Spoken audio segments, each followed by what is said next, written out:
The heavy snow fell against the tall glass windows of the Hawthorne estate, blurring the distant lights of Boston. Inside the private library, the logs in the fireplace crackled, casting a red glow across the room. Lawrence Hawthorne sat in his leather chair, staring at the flames without blinking. His skin was unusually pale, almost matching the pure white hair that fell neatly across his forehead. He did not feel the cold that made the window pane freeze, nor did he need the warmth of the fire. To the rest of the city, he was merely a wealthy, reclusive businessman who controlled the shipping docks and the local banks. Only a few people knew the truth about his long, quiet life and the hunger that he kept hidden behind closed doors. He rubbed his temples, feeling a familiar weight in his chest as he thought about the endless winter social season that had just begun. Thomas entered the room quietly, carrying a silver tray with a crystal decanter. He poured a dark liquid into a glass and placed it on the desk next to Lawrence. Thomas had served the Hawthorne family for 40 years, watching Lawrence remain unchanged while his own hair turned gray. He looked at his master, noting the slight shadow of exhaustion around his eyes. The city was talking about Lawrence, as it did every year, wondering when the rich bachelor would finally choose a wife to share his massive fortune. The newspapers were filled with rumors, and every wealthy family in Massachusetts was trying to position their daughters for an introduction. Thomas knew that Lawrence despised the grand balls and the polite, empty conversations that filled the drawing rooms of high society. "You look tired, Lawrence," Thomas said, standing by the edge of the desk with his hands folded. "The social committee called again this morning, asking if you will attend the charity gala next week. The city expects you to make an appearance, and more importantly, they expect you to choose a companion soon. The board members of the bank are becoming restless because they want stability for the firm.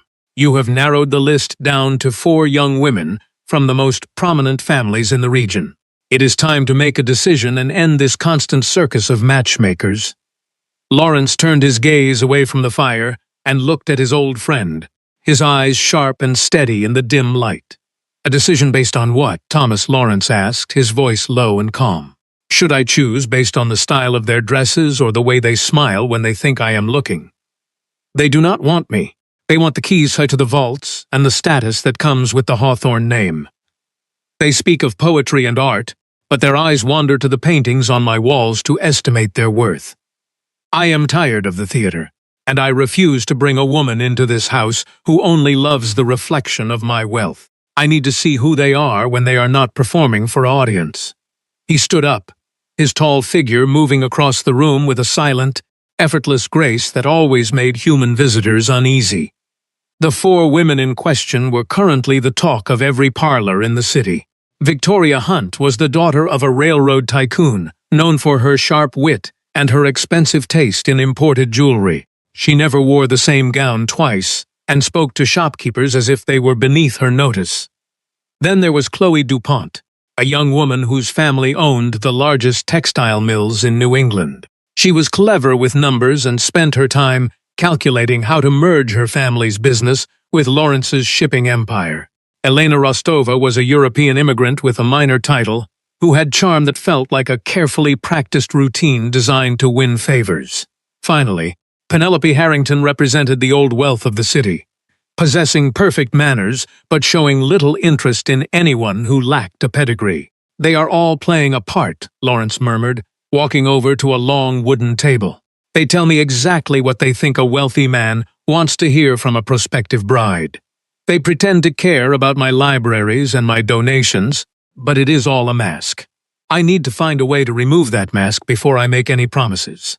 He pulled a small leather book from his coat pocket and laid it flat on the table.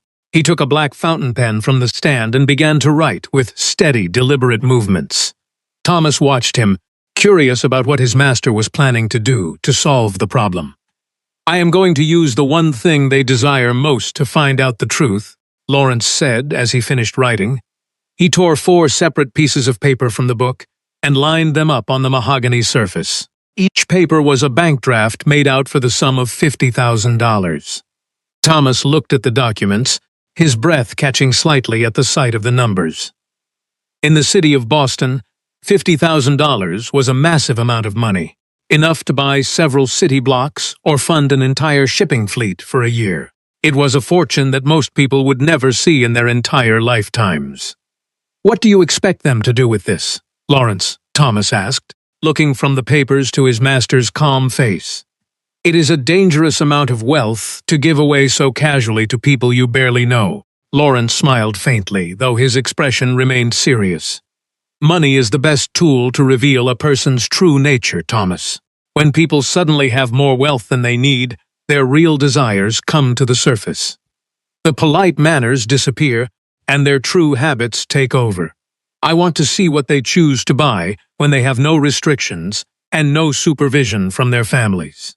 The following afternoon, the four women were invited to the Hawthorne estate under the pretense of a private tea. They arrived in a flurry of heavy velvet coats and silk scarves, stepping into the grand hallway with curious glances. Lawrence met them in the main parlor, standing near the large windows where the gray daylight filtered through. He did not offer them tea or small talk, which surprised them given his usual polite demeanor. Instead, Thomas stepped forward, holding a silver tray with 4 sealed white envelopes, handing one to each woman. The room grew quiet as they held the heavy paper, waiting for an explanation. "Inside those envelopes is a draft for $50,000, Lawrence announced, his voice carrying clearly across the quiet room. "You have exactly 1 month from today, until the 20th of December, to use that money. You may spend it, invest it, or give it away as you see fit. On that day, you will return to this room and show me what you have acquired with the funds. I want to see what you value when you have the power to choose anything in the world. Show me your true interests, and I will make my choice regarding our future." The women looked at each other in shock, their minds already turning with possibilities as the meeting ended. The news of the strange challenge did not reach the public papers, but inside the grand mansions of Boston, the atmosphere became intense. The four women began to move through the city with a new sense of urgency, visiting banks and luxury shops. Victoria Hunt immediately ordered a custom-built carriage from New York, featuring silver lanterns and seats covered in rare white leather. Chloe DuPont spent her mornings at the financial district, talking to brokers about buying shares in a new electric company that promised high returns. Elena Rostova rented the grand ballroom of the Central Hotel, planning a massive winter celebration to secure her place at the center of the city's social elite. However, inside the Harrington estate on the hill, the $50,000 was met with irritation rather than excitement. Penelope Harrington sat at her dressing table, looking at her reflection while her maid brushed her hair. The envelope lay open on the marble surface, the check sticking out slightly. Standing behind her was Grace Whitaker, a 23-year-old woman who had worked for the family for 3 years.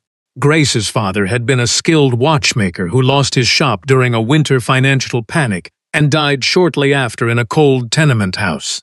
Grace was a quiet observer, her eyes noting every detail of the room while her hands moved with steady rhythm. "This is an insult," Penelope said, tossing her head so that Grace had to pause with the brush. "Does Lawrence think I am a beggar who needs his charity before a wedding? A test of character is something you give to a servant, not to a woman of my position. He expects me to spend a month walking through the cold mud of Boston to find something that pleases his strange tastes.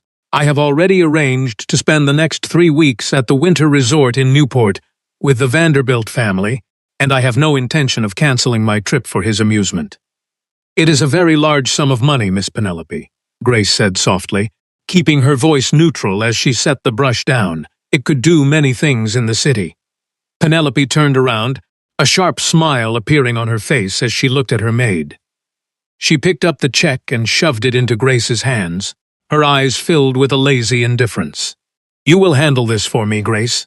Take the money to the bank, draw the funds, and buy something that looks important. Commission a monument for the new public park, or buy a collection of rare books for the university library. Just make sure my name is carved into the stone or printed on the plates." Grace stared at the paper in her hand, her heart beating faster against her ribs. "Miss Penelope, I cannot do that," she whispered, looking at the massive figure written on the check. Hawthorne expects you to make the choice yourself." Penelope stood up and walked toward her wardrobe, dismissing the protest with a wave of her hand. "He will never know the difference, Grace. I will be in Newport enjoying the seaside, and you will stay here in Boston doing your job. Have the receipts and the proof ready by the 20th of December so I can present them to him. Do this correctly, and I will give you a winter bonus that will pay your rent for a year." Before Grace could reply, Penelope swept out of the room to instruct the coachman about her luggage for the Newport trip. Grace was left alone in the silent bedroom, holding a piece of paper that could buy her freedom 10 times over. She could take the money, catch a train to Chicago or San Francisco, and start a completely new life where no one would ever call her a servant. The thought was strong, a sharp pain of desire in her mind as she looked out the window at the gray streets. But as she looked at Lawrence Hawthorne's elegant signature on the check, a memory from 3 months ago stopped her. It had happened during a large autumn ball hosted by the city council, where Grace had been sent to wait in the cloakroom to assist the guests. She had gotten lost in the corridors of the mansion and stepped into a quiet study to find her bearings. Lawrence was standing alone by the dark window, away from the music and the laughter of the crowd. He was holding a small, silver pocket watch that looked old and worn, completely out of place against his tailored black suit. Grace had watched him from the doorway as he turned the watch over in his pale hands, his face showing a look of quiet, deep sorrow that she recognized instantly.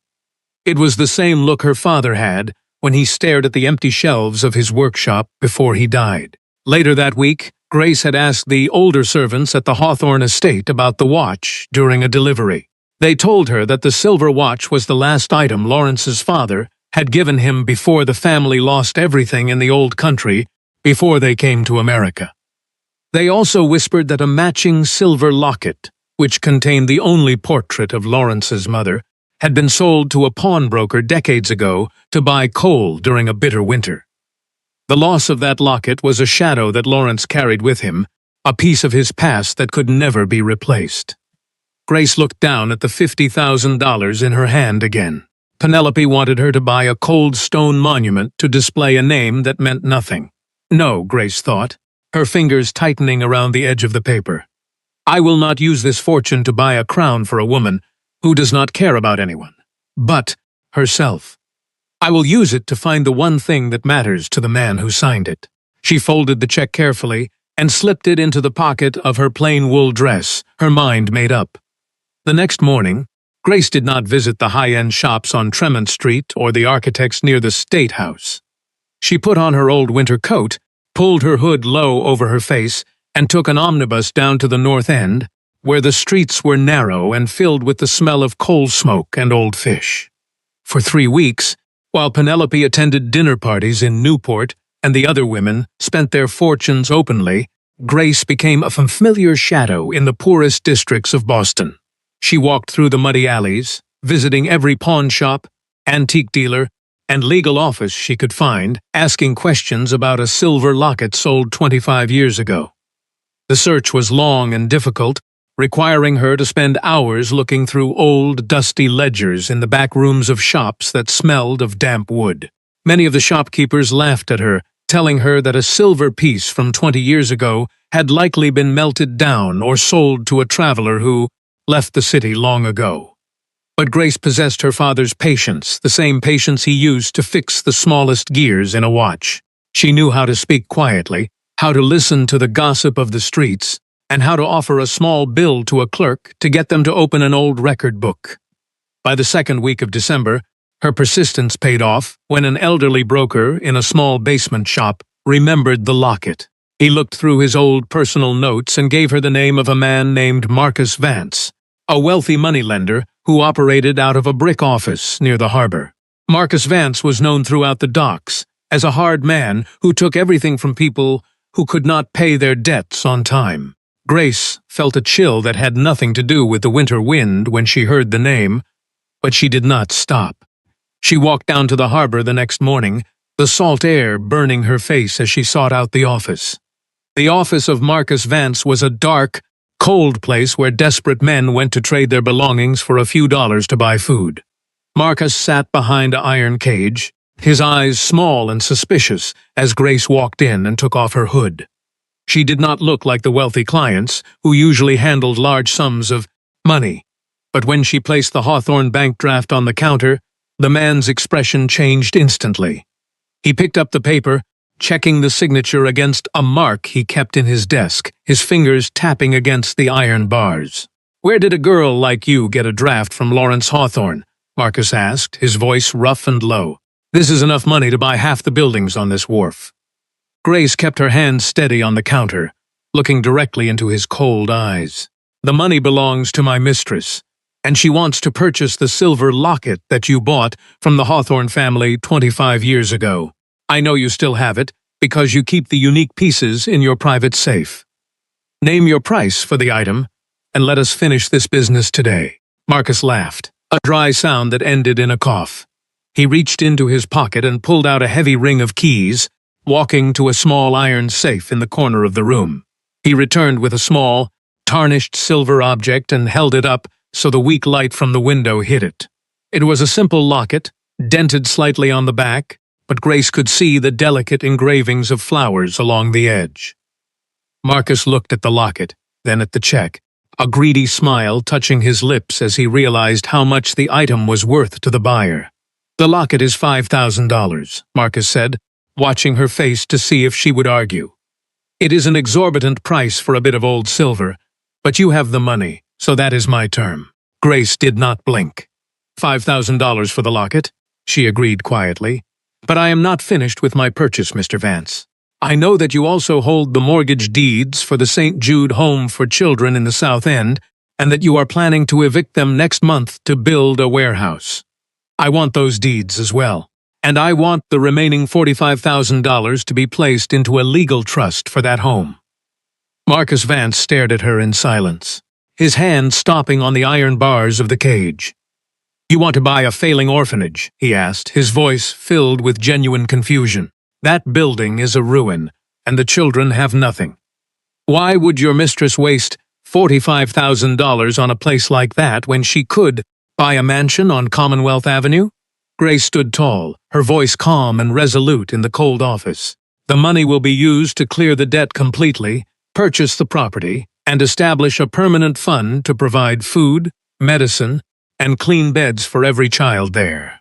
If you sign the deeds over to the trust today, the draft is yours." The legal paperwork took 3 days to complete, requiring Grace to sit in a warm law office downtown while 2 attorneys drafted the deeds and the trust documents. The lawyers looked at her plain clothes with curiosity, but they did not ask questions as long as the Hawthorne signature was valid. By the 18th of December, the transactions were finished. Grace walked out of the office carrying a small, plain wooden box containing the silver locket, along with a thick leather folio filled with the signed deeds and the legal seals of the state. She had spent every dollar of the $50,000, leaving nothing for herself. The morning of the 20th of December arrived with a bitter frost that turned the streets of Boston into sheets of white ice. Grace stood in the courtyard of the Harrington mansion, her breath forming white clouds in the freezing air as she waited next to the grand carriage. Penelope had returned from Newport only a few hours earlier, her face flushed from the journey and her temper short from the cold. She snatched the wooden box and the leather folio from Grace's hands without opening them, her sharp fingernails scratching the wood as she shoved them into her muff. "This had better look impressive, Grace," Penelope warned as she stepped into the carriage, her velvet skirt rustling against the door. "If Victoria or Chloe outshines me today, because you bought something common, I will make sure you never find work in this city again. Keep your mouth shut and wait by the gates until the meeting is over." Grace nodded slightly, bowing her head as the carriage moved forward down the icy driveway toward the Hawthorne estate.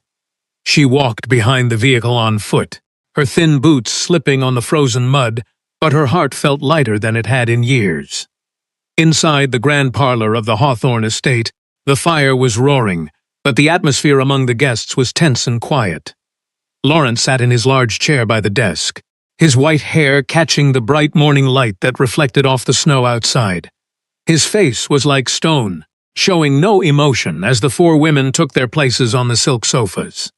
Thomas stood near the door, his eyes scanning the room as he prepared to witness the end of the month-long challenge. Lawrence looked at the four suitors, his cold hands folded over his knee. "The month has ended, ladies," Lawrence said, his voice quiet but distinct in the large room. "You were each given $50,000 to spend as you wished, to show me what you value most. Let us see what your choices reveal about your hearts. Who will be the first to present their purchase?" Victoria Hunt rose from her seat with a confident smile, stepping forward to place a leather folder on the mahogany desk before him. "I have commissioned a private carriage from the finest builders in New York," Victoria announced, her voice filled with pride. "It is lined with the rarest imported white leather, featuring silver lanterns and a chassis designed for the smoothest ride possible. It is a vehicle that will show everyone in the city that the Hawthorne family travels with unmatched luxury and status." Lawrence looked down at the documents for a moment, then looked up at her, his pale eyes completely steady.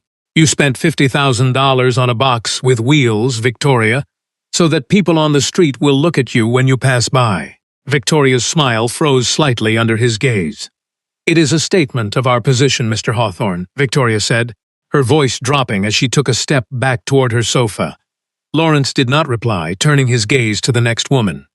Chloe DuPont stood up, handing a stack of stock certificates to Thomas, who passed them to Lawrence. "I invested the entire sum into the new Boston Electric Light Company," Chloe said, her chin held high. "Within 5 years, that $50,000 will return a profit of $200,000. I have proven that I can manage your capital and expand your financial power, rather than just spending it on temporary luxuries. You bought shares in a company that forces men to work 12 hours a day in dangerous factories for a few cents," Lawrence said softly, his voice cutting through the warmth of the room. "You traded human labor for papers on a ledger balance to prove your utility to my bank." Chloe's face turned red, but she remained silent, crossing her arms as she sat down. Elena Rostova presented a large guest book bound in velvet. "I used the funds to host a winter symposium for the political leaders and diplomats of New England at the Central Hotel," Elena said. "I brought together the people who control the laws and the trade routes, buying you influence that money alone cannot usually secure. You threw a lavish party for people who are already wealthy and powerful," Lawrence summarized, his disappointment evident in the slow shake of his head. He turned his eyes to the final suitor, who had been sitting quietly with the wooden box on her lap. Penelope Harrington stood up, her posture perfect, as she walked to the desk. She placed the plain wooden box and the leather folio before him, her voice smooth and practiced as she began her speech, while the others sought to increase their own comfort, wealth, or influence. "Lawrence, I chose to look into your past," Penelope said, using the words she had prepared on the carriage ride over. "I wanted to find something that would mean more to you than any modern luxury. I spared no expense to retrieve a piece of history that belongs to your house." Lawrence looked down at the cheap, unvarnished wood of the box, which looked completely out of place among the silver trays and crystal inkwells on his desk. Slowly, he reached out his pale hand and lifted the lid. The breath left Lawrence's lungs in a sudden, sharp gasp. The color seemed to drain even further from his face as he stared into the small box. Nestled on a piece of plain gray cloth was a tarnished silver locket, its surface dented on one side and the clasp worn down from years of handling. His fingers trembled slightly, a movement so rare that Thomas stepped forward in surprise as he picked up the silver piece. He pressed the small, hidden spring on the side, and the locket clicked open, revealing a faded, hand-painted portrait of a young woman with kind, sad eyes. "Where did you find this?" Lawrence whispered, his voice low and cracked with an emotion he had hidden for a century. He did not look up from the portrait of his mother, his thumb tracing the worn silver edges with a familiarity that lived deep in his memory. Penelope smiled, mistaking his shock for complete admiration, thinking her maid had managed to find some valuable antique that pleased his strange family history. "I searched the entire city, Lawrence," she lied smoothly. "I sent my agents into every corner of Boston to recover this treasure for you, because I knew it would complete your private collection." Lawrence's eyes snapped up, locking onto Penelope with a sudden freezing intensity that made her take a step back against the sofa. "My collection," Lawrence repeated, his voice dropping to a dangerous whisper that filled the corners of the room. "Do you even know what this is, Miss Harrington?" Penelope hesitated, her confidence wavering as she looked into his ageless dark eyes. "It is a rare piece of old silver, is it not? A fine example of craftsmanship from the old country. This locket was pawned by Father 25 years ago in a slum near the harbor," Lawrence said, standing up from his chair. He towered over the desk, his white hair catching the light like frost. "It was sold for $7 to buy coal, so we would not freeze to death during our first winter in this country. It is the only image of my mother that exists in the world." The other three women gasped, looking from Lawrence to Penelope, whose face had gone completely white as she realized the mistake she had made. "I knew that, of course, Lawrence," Penelope stammered, her hands shaking inside her muff as she tried to salvage her position. "That is why I spent the money to bring it back to you." Lawrence picked up the thick leather folio that lay next to the box, his movements fast and deliberate as he flipped open the heavy cover. "Tell me who held it," he commanded, his voice echoing off the high ceilings like a crack of thunder. "Where did you go to purchase it?" Penelope looked around the room for help, but the other women were watching her failure with silent satisfaction. "It was an antique dealer near the common," she blurted out, grabbing the first location that came to her mind. Lawrence looked down at the parchment documents inside the folio, his eyes scanning the ink, before a look of utter bewilderment replaced his anger. He read the lines silently, his fingers tracing the legal seals that stamped the bottom of each page. "These documents tell a completely different story, Penelope," Lawrence said, his voice dropping to a low, quiet tone that was far more terrifying than his shout. "This is a deed of transfer from Marcus Vance, a moneylender whose office is located in the mud of the harbor docks. And this," he continued, holding up a thick legal contract with a red seal, "is the deed of purchase for the St. Jude Home for Children in the South End." He looked up at her, his eyes wide with a strange, deep wonder. "This contract states that $5,000 was used to purchase the silver locket," Lawrence read aloud, his voice steadying as he absorbed the details. "The remaining $45,000 was used to buy the mortgage of the orphanage, clear its debts entirely, and place the building into a charitable trust that will provide food and medicine for the children forever. It ensures that no child will ever be turned out into the cold streets by a creditor again." Lawrence's hand shook as he looked at the signature at the bottom of the contract. "But your name is nowhere on these papers, Miss Harrington," Lawrence said, his gaze locking back onto her trembling figure. "The transaction was completed, signed, and witnessed by a woman named Grace Whitaker." "Who is Grace Whitaker?"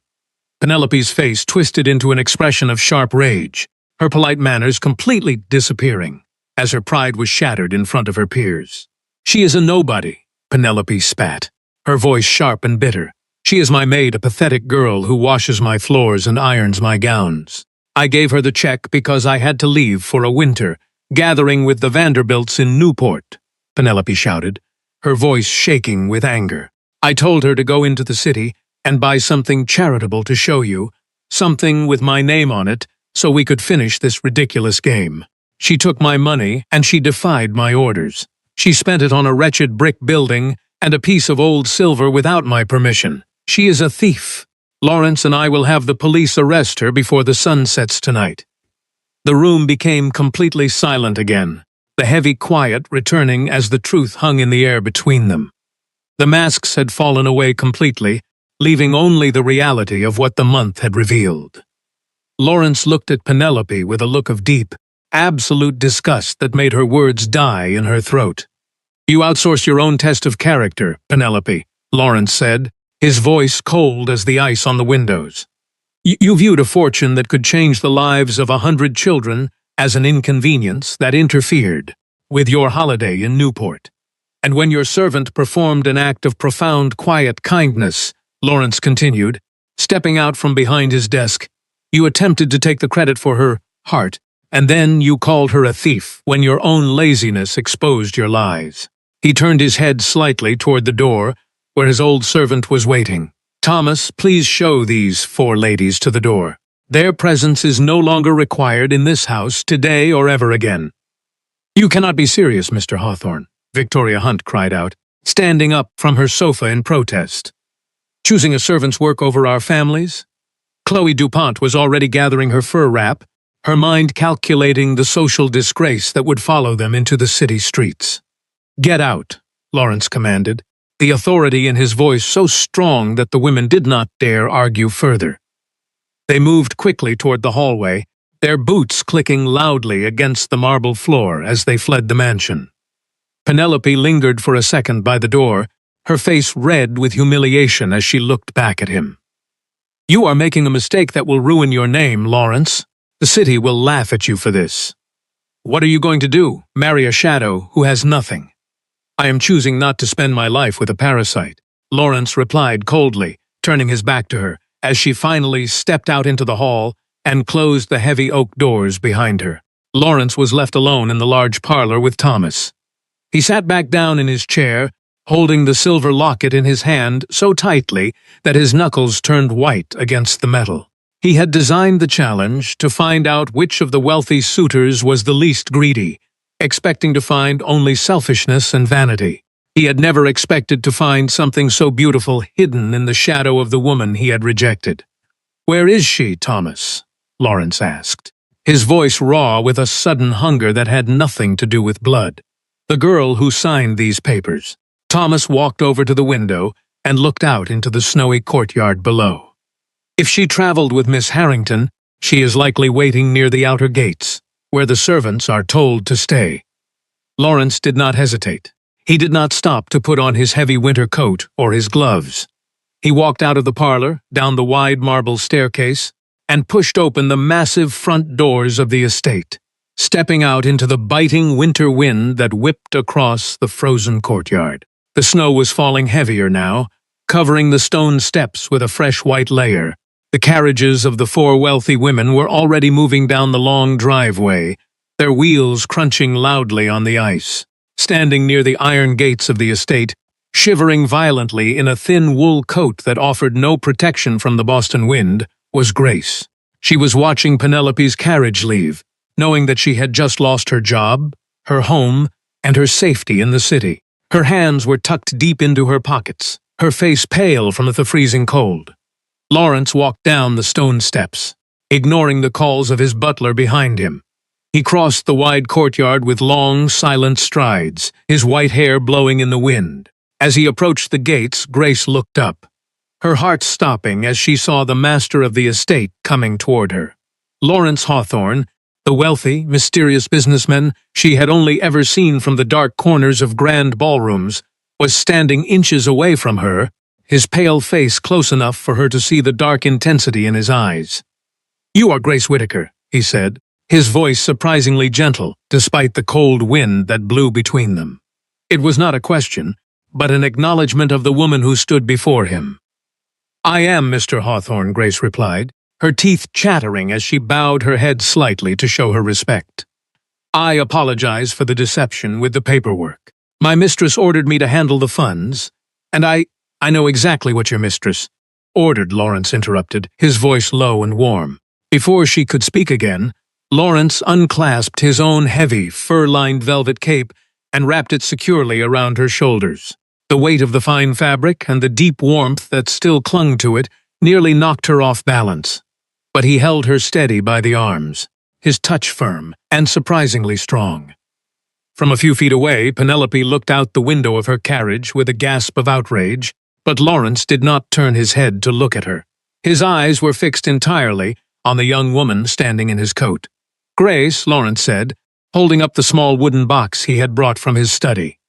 "How did you know about this locket?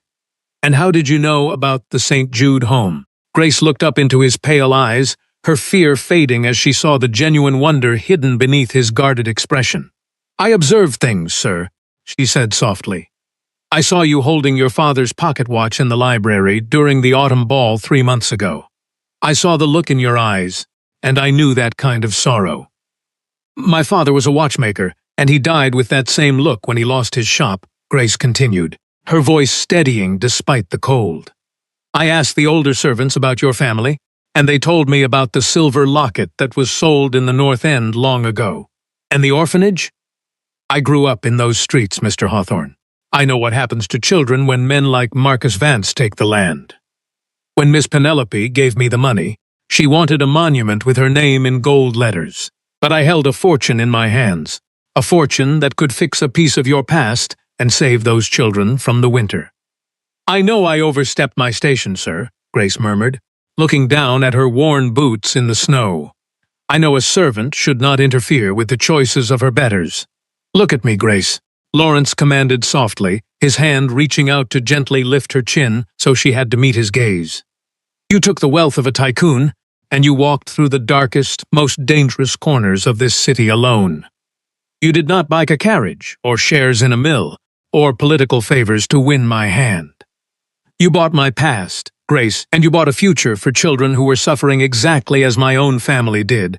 When we first came to this land, Lawrence said, his thumb brushing a stray snowflake from her cheek. His skin was cold, but his touch was gentler than anything she had ever felt before.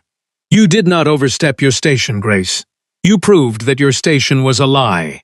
You have more true nobility in your little finger than every wealthy woman who walked through my doors today. Behind them, the last carriage disappeared down the street, leaving the courtyard completely quiet except for the sound of the falling snow. Grace stared at him, the reality of his words finally sinking into her mind as the warmth of his velvet cape began to clear the chill from her bones. Mr. Hawthorne, she said, her voice dropping to a whisper, society will never accept a maid as the companion to a man of your position. They will talk, and your business will suffer from the scandal. Let them talk until they are tired, Lawrence said, a genuine, bright smile finally breaking through the cold expression that had defined his face for years. I have $50,000 less in my bank account today, Grace, but for the first time in my long life, I feel like I have found something real in this city.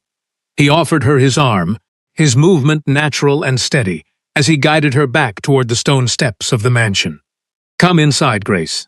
The wind is turning, and we have an orphanage to rebuild. The future lay before them like the fresh, untouched snow that covered the courtyard, hidden from the eyes of the city but clear to those who knew how to look. Grace laid her hand on his arm, feeling the steady strength of the man beside her as they walked toward the open doors of the house.